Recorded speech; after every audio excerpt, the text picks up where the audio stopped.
안녕하세요 대표님. 이번 영상은 반드시 수익 내야 하는 초보자의 아이템 소싱 킬링 포인트에 대해서 소개하도록 하겠습니다. 그동안 저의 유튜브를 통해서 증명해왔던 기구노 실습반 4기, 5기, 6기, 7기, 8기 대표님 매 기수마다 빅파워를 달성하신 수강생 대표님들이 나오셔서 한결같이 외치는 어떤 핵심 인사이트는 좋은 상품을 찾아야 한다는 그 원칙과 또 극강의 효율적인 업무 처리 방식이 키워드든 상세 페이지든 간에 그런 것들이 굉장히 공통점이라고 볼 수가 있습니다. 열심히 하는 게 중요한 게 아니라 또 일에 맞게끔 정확하게 타격을 가하는 게 더 중요하다는 말씀이 많았고요. 거두절미하고 바로 한번 소개해 보도록 하겠습니다. 대부분의 구매대행 초보 사업자의 고민은 도대체 어떤 물건을 팔아야 하지? 라는 고민이 가장 큽니다. 이전 영상에서 말씀드린 것처럼 아이템 소싱 애니얼 플랜을 만들어야 된다고 수없이 강조해도 막상 실천하는 사람은 생각보다 좀 적더라고요. 대개 그 작업 과정 중에 포기하곤 하죠. 예전에 온라인 셀러들은 자기만의 히트 상품을 시즌별로 수첩에 기록을 하고 또 아무한테도 이제 보여주지 않고 해가 바뀔 때마다 그 시크릿 노트를 꺼내서 재활용을 해왔습니다. 지금 생각해보면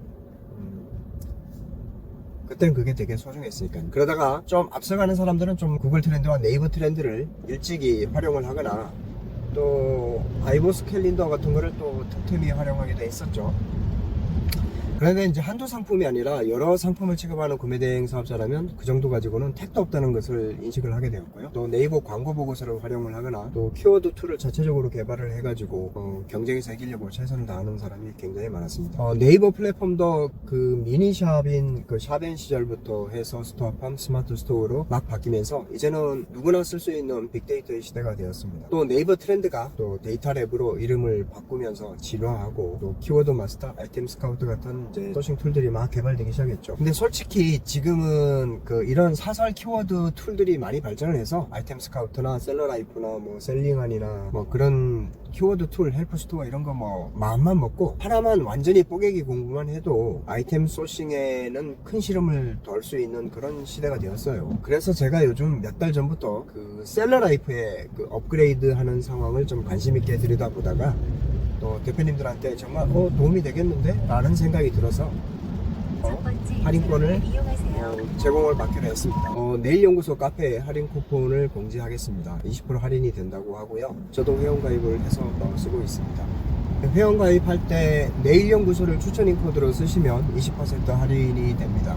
지금부터는 조금 더 집중을 해주셨으면 좋겠어요. 이번에 드릴 말씀은 첫 번째, 큰 키워드와 세부 키워드를 선정하는 기준입니다. 그러니까 먼저 구매대행이나 위탁 상품은 니치 키워드를 쓴다. 또 사입이나 제조 상품은 레드오션에서 승부를 걸어야 한다는, 그래야 큰 돈을 번다는 그 사실을 머릿속으로는 이해를 하면서 막상 실천을 할 때는 그렇게 적용을 안 해요, 사람들이. 그 다음에 두 번째, 아이템을 고르는 시간하고 업로드하는 시간의 비중입니다. 그러니까 소싱한 아이템을 고르는 리스트업과 또 업로드 작업 시간은 1대2 정도가 소요가 되지만 또 그 중요성은 오히려 거꾸로 2대1 정도가 된다고 생각을 하셔야 됩니다. 그러니까 팔릴 만한 아이템을 고르는데 더 많은 노력을 해야 된다. 그런데 현실적으로 상품을 등록하는 절대적인 시간 자체가 많이 소요되니까 어쩔 수 없이 1대2 정도로 잡긴 한데 한 7일 정도면 한 3일 정도는 최소한 아이템을 소싱할 시간을 할애를 해야 된다는 이야기죠. 소싱한 아이템을 골랐다면 네이버 쇼핑의 아이템과 해외 사이트의 상품 링크 주소를 복사해서 엑셀에 바로 붙입니다. 드래그 앤 드롭으로 하든지 아니면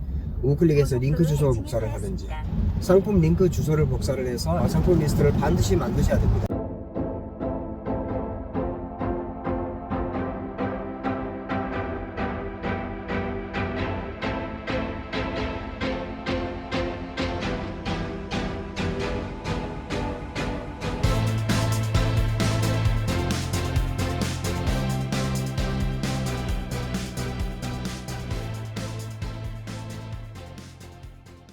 세 번째는 키워드가 우리의 일의 절반의 영향력을 끼친다는 사실. 지금 바로 판매할 아이템은 최근 떠오르는 아이템, 그러니까 7일 전에 없던 또 한 달 전에 없던 이런 키워드를 활용하시면 더 좋고요. 그러나 이제 2달 후에 판매할 시즌성 아이템을 고를 때는 새로운 키워드가 그때까지 영향을 끼치는지는 담보할 수가 없기 때문에 초보자 때는 매년 반복되는 시즌성 키워드를 활용하는 게 더 좋을 것 같습니다. 네 번째는 사업자의 수가 증가할수록 수동에서 반자동 대량 등록으로 작업을 할수록 마켓 정책이나 외부 환경에 크게 흔들리게 되는 게 보통입니다. 대신에 사업 초기에는 얻어걸리는 상품의 주문량이 더 많기 때문에 더 빠르게 반응 오는 것이 대량 등록 쪽이겠죠. 그래도 하지만 1, 2년이 아닌 평생의 직업으로 이 일을 하려면 대량 등록의 솔루션 방식만 고집을 한다면 솔루션을 넣는 순간 바로 바보가 된다는 사실을 잊으시면 안 됩니다. 다섯 번째, 상품명을 지을 때 키워드로 활용하는 마켓별 검색 엔진의 특징을 좀 잘 이해를 하고 적용을 해 나가야 됩니다. 특히 네이버는 꾸며주는 그런 말이나 여러 키워드를 상품명에 섞어놓고 중복되는 키워드만 제거하는 방식은 효과가 떨어진다고 이전 영상에 제가 분명히 말씀드렸어요. 온전한 키워드 서너 개의 키워드만 띄워 쓰지 않고 배치하자. 하지만 쿠팡은 검색어 필터가 적용되는 마켓이니까 크게 상관없이 진행을 하셔도 됩니다. 여섯 번째, 네이버는 상세 페이지에 검색 엔진이 읽어갈 키워드가 텍스트 형태로 배치되는 것이 유리하죠. 그래서 상품명이나 속성 같이 중요한 구간 외에도 상품 페이지에도 많은 사람들이 그 키워드를 배치해서 검색 엔진에 읽어가게 하거나 이미지 밑에 LT값을 붙여가지고 SEO를 높이려고 하죠. 그런데 사실 상세 페이지 안에 들어가는 텍스트의 영향력은 SEO 지수를 볼 때 생각보다 그렇게 크지는 않아요. 그래서 파일 이미지를 다운로드 할 때부터 그 이미지의 파일명을 키워드로 변환하고 이러는 작업부터 이미지 LT값을 넣거나 아니면 상세 페이지에 키워드를 배치를 하거나 이런 작업들은 나의 전략 상품 위주로 하시면 될 것 같습니다.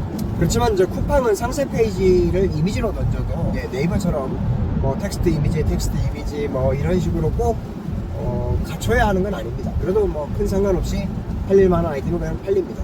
이미지 호스팅 방식으로 쿠팡은 상세 페이지를 만들어도 크게 문제가 되지 않는다는 점. 거기는 그냥 오직 가격하고 검색어, 그 다음에 광고가 깡패인 동네죠. 그러나 이 모든 SEO를 한 방에 제압하는 요소는 뭐다?